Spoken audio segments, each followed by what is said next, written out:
গল্প ছবি ইউটিউব চ্যানেলে আপনাদের স্বাগতম।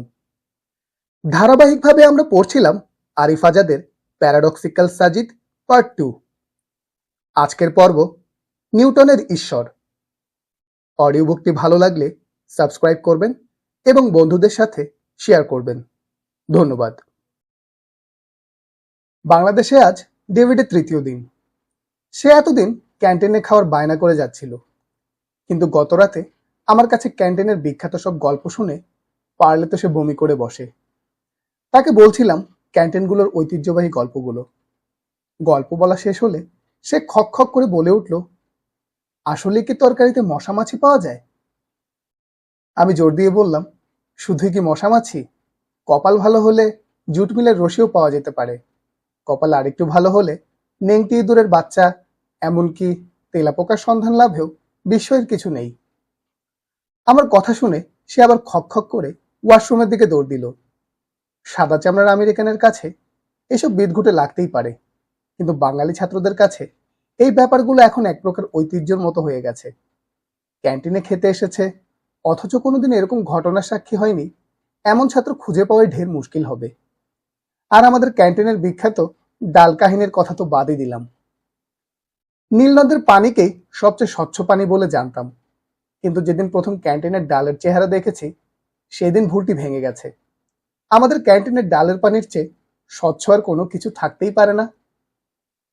এসব গল্প শোনার পরে ক্যান্টিনে খাওয়ার সব আশা ডেভিড জলাঞ্জলি দিয়ে দিল। কিচেন থেকে 3 কাপ চা নিয়ে আমাদের মাঝে উপস্থিত হলো সাজিদ। ডেভিড আর আমার হাতে চা দিয়ে নিজের চেয়ারে গিয়ে বসলো সে। চায়ের কাপে চুমুক দিতে দিতে ডেভিডের উদ্দেশ্যে সাজিদ বলল, আচ্ছা ডেভিড, ড্যান ব্রাউনের লেখা তোমার কেমন লাগে? ড্যান ব্রাউনের কথা শুনেই ডেভিড মুখ খিচিয়ে বলল, জঘন্য লাগে। ডেভিড মুখের যে এক্সপ্রেশন নিয়ে জঘন্য লাগে শব্দদ্বয় উচ্চারণ করলো তা ছিল দেখার মতো। সাজিদ বলল, জঘন্য লাগার কারণ? ভদ্রলোক তো খুব ভালো লেখে। নিউ ইয়র্ক টাইমস কি বললো শোনোনি তাকে নিয়ে? হ্যারি পটারের একমাত্র প্রতিদ্বন্দ্বী কেবল ড্যান ব্রাউন। ভাবা যায়? কেউ কেউ তো আরো কয়েকখানি সরেস তার ব্যাপারে। একজন তো বলেই ফেলেছিল যে ড্যান ব্রাউন হচ্ছে ইতিহাসের সেই রাজপুত্রের মতো যে এলো, দেখলো এবং জয় করে নিল। ডেভিড তার মুখের অবস্থার কোনো রকম পরিবর্তন না করেই বলল, আইসি। লোকটি যতখানি না লেখক তার চেয়ে বেশি হলো ধর্মবিদ্বেষী। ক্রিশ্চিয়ানিটি নিয়ে তার মধ্যে বেশ ভালো রকমের অ্যালার্জি আছে। আমার কি মনে হয় জানো সাজিদ? আমার মনে হয় লোকটি নিজেই একজন ইলুমিনাতির সদস্য। হেসে উঠল সাজিদ, বলল, হতেও পারে। দুনিয়ার কে যে কোন দিকে ইলুমিনাতি হয়ে বসে আছে তা আমরা কেউই টের পাই না। এমনও হতে পারে তুমি নিজেই একজন ইলুমিনাতির সদস্য এবং আমাদের চোখে ধুলো দিয়ে বেড়াচ্ছ। সাজিদের কথা শুনে ডেভিড তার মুখটি আরো শক্ত করে বলল, are you kidding? Why should I be a member of that bullshit illuminati? এই আমেরিকান যে কেবল ড্যান ব্রাউনের উপর ক্ষেপে আছে তা নয়, গুপ্ত সংস্থা ইলুমিনাতির উপরেও সে দেখছি ভীষণ রকম বিরক্ত। সাজিদ বলল, তা ড্যান ব্রাউনকে তোমার ধর্মবিদ্বেষী বলে মনে হয় কেন? ধর্মবিদ্বেষী নয় তো কি? লোকটি জোর করে প্রমাণ করতে চায় যে ক্রিশ্চিয়ানিটি হলো বিজ্ঞান বিরোধী ধর্ম। আদিকাল থেকেই চার্চ নাকি বিজ্ঞানের বিরুদ্ধে অবস্থান নিয়ে এসেছে। তুমিই বলো সাজিদ, এসব কথার কি কোনো ভিত্তি আছে আদৌ? পৃথিবীর সেরা বিজ্ঞানীরা খ্রিস্টান ছিলেন। বিজ্ঞানী নিউটনের কথাই ধরো, তিনি তো আগাগোড়া একজন ধার্মিক খ্রিস্টান লোক ছিলেন। কই, চার্চ কি কখনো তার বিজ্ঞান চর্চায় বাধা হয়ে দাঁড়িয়েছে? আধুনিক বিজ্ঞানের ভিত্তি যার হাতে গড়া, আজীবন তিনি নিজেই ছিলেন একজন নিবেদিতপ্রাণ খ্রিস্টান। ক্রিশ্চিয়ানিটি যে বিজ্ঞান বিরুদ্ধ কোনো ধর্ম নয়, এই প্রমাণ তো স্বয়ং নিউটনই, তাই না? ডেভিডের লজিক শুনে সাজিদ বলল, তাও বেশ বলেছ তুমি। নিউটন অবশ্যই একজন খাঁটি খ্রিস্টান ছিলেন বটে। সাজিদের মুখে খাঁটি খ্রিস্টান কথাটি শুনে ডেভিড সন্দেহের চোখে তার দিকে তাকালো, বলল, what do you mean by খাঁটি খ্রিস্টান? খাঁটি খ্রিস্টান মানে তিনি অ্যাকচুয়াল খ্রিস্ট ধর্মে বিশ্বাস করতেন, যে ধর্মের প্রচার করেছিলেন জিসাস ক্রাইস্ট। আরো সহজ করে বলতে গেলে নিউটন মনে প্রাণে অবিকৃত খ্রিস্ট ধর্মকেই অন্তরে লালন করতেন। বিকৃত হয়ে যাওয়া ক্রিশ্চিয়ানিটিতে তার বিন্দু পরিমাণও বিশ্বাস ছিল না। বলতে গেলে বিকৃত ক্রিশ্চিয়ানিটির বিরুদ্ধে নিউটন এক প্রকার কলম যুদ্ধ চালিয়েছিলেন। সাজিদের কথা শুনে আমি হতভম্ব হয়ে গেলাম। নিউটনকে তো আমরা স্রেফ একজন পদার্থবিজ্ঞানী বলেই চিনি। তিনি আবার ক্রিশ্চিয়ানিটির বিরুদ্ধে লড়াইতে কবে অংশ নিয়েছিলেন? সাজিদের কথা শুনে ডেভিডও অবাক হলো। বলল, তোমার কথা আমি বুঝতে পারিনি সাজিদ। তুমি কি বলতে চাচ্ছ, যে ক্রিশ্চিয়ানিটি একটি বিকৃত ধর্ম? সাজিদ বলল, অনেকটাই। তোমার এরকম মনে হবার কারণ? তোমাকে তো সেদিন দেখিয়েছিলাম যে প্যাগানদের উৎসব কিভাবে ক্রিসমাস ডে হিসেবে পালন করা হয়। এটি কি বিকৃতি নয় ডেভিড? কিছুক্ষণ চুপ করে থেকে ডেভিড বলল, কিন্তু এটি তো নির্দিষ্ট কিছু খ্রিস্টানের দোষ, তাই না? ক্রিশ্চিয়ানিটি বা বাইবেলের দোষ তো নয়। শুধু তো ক্রিসমাস ডে নয়, এরকম আরো অনেক কিছু খ্রিস্ট ধর্মে ঢুকে পড়েছে যা আদৌ ক্রিশ্চিয়ানিটিতে ছিল না, এবং সেগুলোর বিরুদ্ধেই মূলত বিজ্ঞানী নিউটনের অবস্থান ছিল। যেমন? প্রশ্ন করল ডেভিড। সাজিদ বলল, এই যেমন ধরো তৃত্ববাদ। তৃত্ববাদের কথা শুনে ডেভিডের পুরো চেহারা মুহূর্তেই গুমোট আকার ধারণ করল। সে বলল, তুমি কি বলতে চাচ্ছ যে ট্রিনিটির ধারণাও ক্রিসমাস ডের মতো প্যাগানদের কাছ থেকে ধার করা? আমি তা বলছি না। আমি বলতে চাইছি যে ট্রিনিটির সাথে মূল ক্রিশ্চিয়ানিটির কোনো সম্পর্ক নেই। ট্রিনিটি বলে ঈশ্বর হলো তিনজন, কিন্তু আদি ক্রিশ্চিয়ানিটিতে ঈশ্বর ছিলেন কেবলই একজন। আদি ক্রিশ্চিয়ানিটিতে জিসাস ক্রাইস্টকে কখনোই ঈশ্বর হিসাবে দেখানো হতো না, বরং তাকে ঈশ্বরের দূত হিসাবে দেখানো হতো। কিন্তু কালের পরিক্রমায় ক্রিশ্চিয়ানিটিতে ট্রিনিটি তত্ত্ব ঢুকে পড়ে এবং একজন ঈশ্বরের জায়গা দখল করে বসে তিনজন ঈশ্বর। কিন্তু বিজ্ঞানী নিউটন এই ট্রিনিটি তত্ত্বে বিশ্বাস করতেন না। তিনি একজনকে ঈশ্বর হিসাবে বিশ্বাস করতেন। ডেভিড বলল, তার মানে নিউটন জিসাস ক্রাইস্টকে স্বীকার করতো না? অবশ্যই স্বীকার করত। নিউটন জিসাস ক্রাইস্টকে কেবল একজন ঈশ্বরের দূত হিসাবে বিশ্বাস করত, ঈশ্বর হিসাবে নয়। নিউটন ঈশ্বর হিসাবে তাকেই বিশ্বাস করত যিনি জিসাস ক্রাইস্টকে দূত বানিয়ে পৃথিবীতে পাঠিয়েছিলেন। তাদের আলোচনায় আমি বেশ মজা পাচ্ছি। ড্যান ব্রাউন ইলুমিনাতির গোপন কোনো সদস্য কিনা এই রহস্যের চেয়ে বিজ্ঞানী নিউটন ট্রিনিটিতে বিশ্বাস করত কিনা সেই রহস্যই এখন বেশ জমে উঠেছে। ডেভিড জানতে চাইল, নিউটন যে ট্রিনিটিতে বিশ্বাস করত না তার প্রমাণ কি? সাজিদ হাসল, হেসে বলল, আবার এই দাবির প্রমাণ রয়েছে নিউটনের সেই 12টি সূত্রে। নিউটনের 12টি সূত্র? মুখে বিড়বিড় করে বলল ডেভিড। নিউটনের গতির 3 সূত্রের কথা জানি এবং বইতে পড়েছি, কিন্তু নিউটনের 12 সূত্র নামে তো কোনো কিছু পড়িনি কখনো। সাজিদকে উদ্দেশ্য করে বললাম, নিউটনের 12 সূত্র আবার কি জিনিস? এবার সে আমার দিকে তাকিয়ে মুচকি হাসল। আজকে তাকে এতবার হাসতে দেখে আমি হালকা অবাক হচ্ছি। আমার প্রশ্নের উত্তর হিসাবে সে বলল, আমরা বেশিরভাগই বিজ্ঞানী নিউটনকে চিনি, কিন্তু আমরা অধিকাংশই ধর্মীয় স্কলার নিউটনকে চিনি না। সাজিদের কথার আগামাথা কিছুই বুঝতে পারলাম না আমি। বললাম, ধর্মীয় স্কলার নিউটন মানে কি? নিউটন নামে কোনো ধর্মীয় স্কলার ছিলেন নাকি? বিজ্ঞানী নিউটনই হলো ধর্মীয় স্কলার নিউটন। অবাক হলো ডেভিড, অবাক হলাম আমিও। বললাম, আশ্চর্য, এমন কঠিন করে কথা বলছিস কেন তুই? যা বলতে চাচ্ছিস সহজ করে বলে ফেল, একেবারে জলবৎ তরলং করে। বিজ্ঞানী নিউটন আর ধর্মীয় স্কলার নিউটন এসব টার্ম ব্যবহার করে ধোঁয়াশা তৈরি করবি না একদম। সাজিদের একটা বদভ্যাস হচ্ছে, সে সবকিছুতেই দার্শনিকতা কপচাতে শুরু করে, সহজ ব্যাপারকে কঠিন কঠিন শব্দ ব্যবহার করে জটিল করে তোলে। আমার কথাকে সে আমলে নিয়েছে বলে মনে হলো না। সে আগের মতোই বলে যেতে লাগলো, স্যার আইজ্যাক নিউটনকে আমরা বিজ্ঞানী হিসেবেই চিনি তার বৈজ্ঞানিক কর্মকাণ্ডগুলোর জন্য, কিন্তু বিজ্ঞানী পরিচয়ের বাইরেও তার বিশাল একটা পরিচয় আছে। সেটি হলো, তিনি ছিলেন একজন ধর্মীয় পণ্ডিত। সারা জীবন তিনি বিজ্ঞান নিয়ে যত কাজ করেছেন, ধর্ম নিয়ে কাজ করেছেন তার 3 গুণ। বিজ্ঞানের জন্য সারা জীবনে তিনি যত শব্দ লিখেছেন, ধর্মের জন্য লিখেছেন তার 5 গুণ। কিন্তু কোনো এক আশ্চর্য কারণে নিউটনের ধার্মিকতা আর ধর্ম নিয়ে তার গবেষণার ব্যাপারটি আমাদের কাছ থেকে গোপন রাখা হয়। স্যার আইজ্যাক নিউটন একজন ধর্মীয় পণ্ডিত ছিলেন। এই কথা শুনে মনে হলো আমি আকাশ থেকে ধপাস করে মাটিতে এসে পড়লাম। তিনি একজন আস্তিক ছিলেন সেটা আমি জানতাম, কিন্তু তিনি যে ধর্মীয় পণ্ডিত ছিলেন, ধর্মের জন্য লেখালেখি পর্যন্ত করেছেন, সেসব কোনোদিনও শুনিনি। ডেভিডের অবস্থাও আমার মতো। স্যার আইজ্যাক নিউটনের ধর্মীয় পণ্ডিত হওয়ার ব্যাপারটি তার কাছেও বেশ আশ্চর্যের। ডেভিড বলল, তিনি কি সত্যি ধর্মীয় বিষয়াদি নিয়ে লেখাচোখা করেছেন? সাজিদ বলল, হুম। হুম বলার পর সাজিদ আবার বলল, আচ্ছা ডেভিড, পদার্থের গতির অবস্থা বোঝাতে নিউটন কয়টি সূত্র আবিষ্কার করেছিলেন জানো? ডেভিডের হয়ে আমি উত্তর দিলাম, 3টি। আমার কথায় ডেভিড মাথা ঝাঁকালো। সাজিদ আবার বলল, রাইট। পদার্থের গতির অবস্থা বোঝাতে নিউটনকে আবিষ্কার করতে হয়েছে 3টি সূত্র। আর ঈশ্বরের অবস্থা বোঝাতে নিউটনকে কয়টি সূত্র দিতে হয়েছিল তুমি জানো? না, জবাব দিল ডেভিড। গুড, আমি বলছি। ঈশ্বরের অবস্থা বোঝানোর জন্য নিউটনকে আবিষ্কার করতে হয়েছে সর্বমোট 12টি সূত্র। একটি দুটি নয়, গুনে গুনে 12টি। আমাদের বিস্ময়ের পারদ যেন পালা দিয়ে বেরিয়ে চলেছে আজকে। বিজ্ঞানী নিউটনের বাইরে গিয়ে ধর্মীয় পণ্ডিত নিউটনের অজানা এক অধ্যায়ের আবেশ যেন আমাদেরকে ঘিরে রেখেছে চারদিক থেকে। ডেভিড জানতে চাইল সেই 12টি সূত্র কি কি।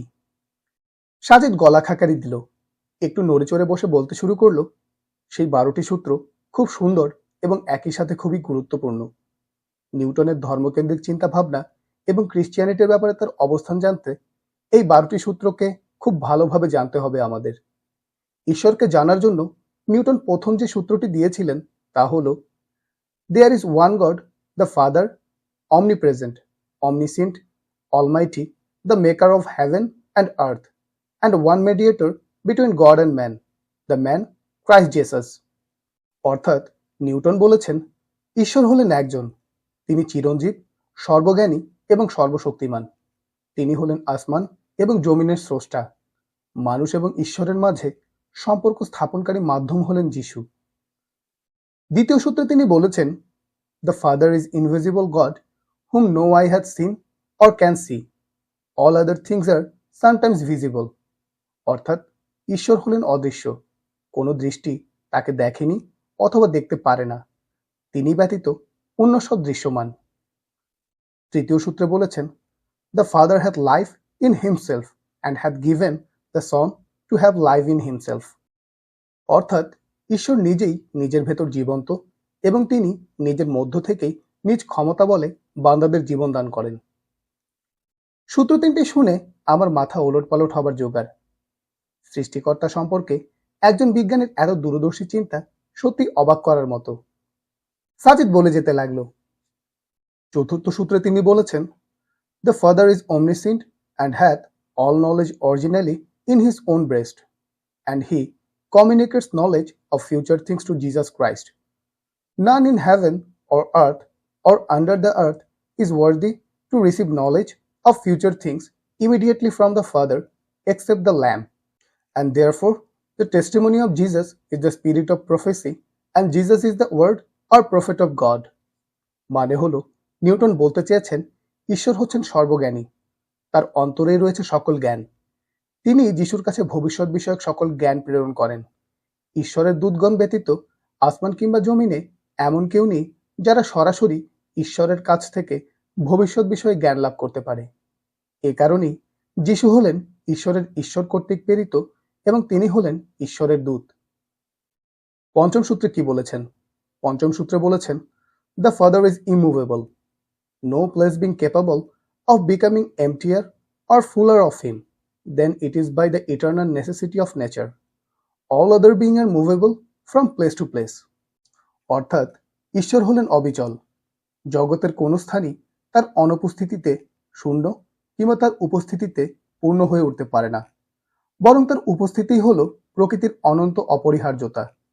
তিনি ব্যতীত অন্য সবকিছু এক স্থান থেকে অন্য স্থানে গমন করে থাকে।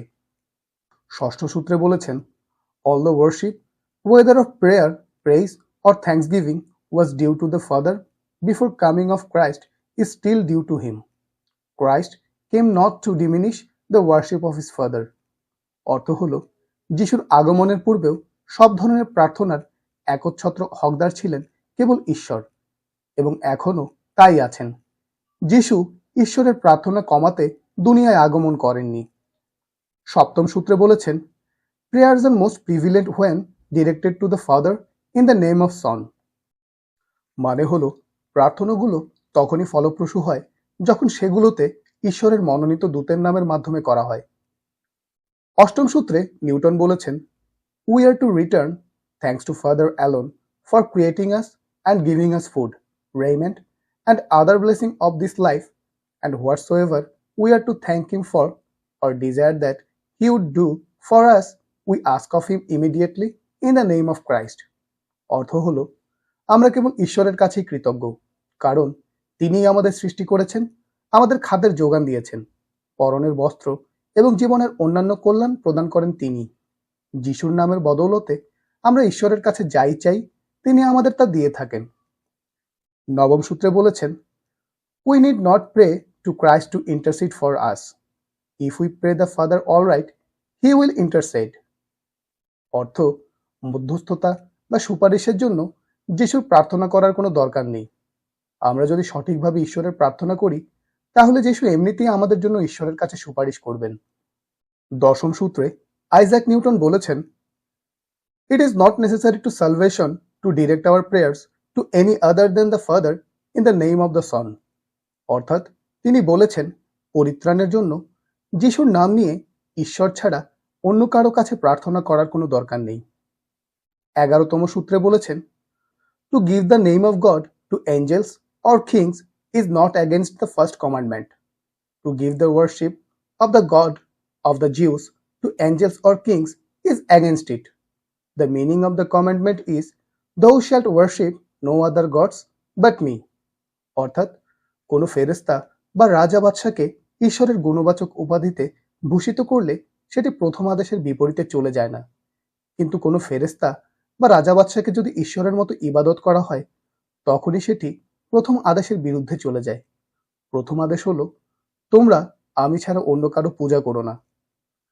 12তম সূত্রে বলেছেন, to us there is but one God, the Father of whom are all things and we of him, and one Lord Jesus Christ, by whom are all things and we by him. That is, we are to worship the Father alone as God Almighty. অর্থাৎ আমাদের কাছে ঈশ্বর হলেন এক এবং একক। তিনি আমাদের এবং অন্য সকল বস্তুর প্রভু, এমনকি তিনি যিশুরও প্রভু। সাজিদ এক নাগারে নিউটনের 12 সূত্র বলা শেষ করলো। আমি বললাম, লোকটি তো ক্রিশ্চিয়ানিটির ধারণাই পাল্টে দিতে চেয়েছে। সাজিদ বলল, তা নয়, বরং বলা উচিত তিনি ক্রিশ্চিয়ানিটির সত্য রূপ বের করে আনতে চেয়েছেন। তিনি কখনোই যিশুকে ঈশ্বর হিসেবে মানতেন না, বরং তিনি বলতেন যে যিশু কেবল ঈশ্বরের একজন দূত। তিনি তিন ঈশ্বর তত্ত্বে বিশ্বাস করতেন না। তিনি বলতেন ঈশ্বর কেবল একজন এবং আমাদের তার কাছেই প্রার্থনা করা উচিত। তিনি আরও বিশ্বাস করতেন মুক্তি মিলবে কেবল সেই এক এবং অদ্বিতীয় ঈশ্বরের আরাধনাতে। বলা যায় তৃত্ববাদের ধারণার মূলেই আঘাত করেছিলেন তিনি। সাজিদের কথাগুলো আমি মন্ত্রমুগ্ধের মতো শুনছিলাম। শুনছিল ডেভিডও। সাজিদ বলল, কাহিনীর কিন্তু এখানেই শেষ নয় ডেভিড। ডেভিড বলল, দাঁড়াও দাঁড়াও, তুমি আবার বলে বসো না যে বিজ্ঞানী নিউটন ইলুমিনাতির সদস্য ছিলেন। আমি আর সাজিদ এবার খলখলিয়ে হেসে উঠলাম। হাসি থামিয়ে সাজিদ বলল, না, তা বলছি না। আমি বলতে চাচ্ছিলাম যে যিশুকে নিয়ে বিজ্ঞানী নিউটনের যে ধারণা ছিল, ইসলামে যিশুর অবস্থানও অনেকটাই সেরকম। মানে? প্রশ্ন করল ডেভিড। মানে, আমরাও বিশ্বাস করি স্রষ্টা কেবল একজন। আমরা বিশ্বাস করি যিশু কখনোই স্রষ্টার পুত্র ছিলেন না, বরং তিনি ছিলেন স্রষ্টার মনোনীত একজন রাসূল তথা বার্তাবাহক। আমরাও বিশ্বাস করি যাবতীয় প্রার্থনা তথা ইবাদত একমাত্র আল্লাহ সুবহানাহু তাআলারই প্রাপ্য। নিউটনের ঈশ্বর ধারণার সাথে আমাদের ধারণার খুব কম পার্থক্যই রয়েছে। সাজিদের কথা শুনে ডেভিড বিড়বিড় করে বলে উঠল, হোলি কাউ। ডেভিডের মুখে হোলি কাউ শব্দদ্বয় শুনে আমি আর সাজিদ আবারও হেসে উঠলাম। আমার ধারণা এবারের বাংলাদেশ সফরের কথা ডেভিড সারা জীবন মনে রাখবে।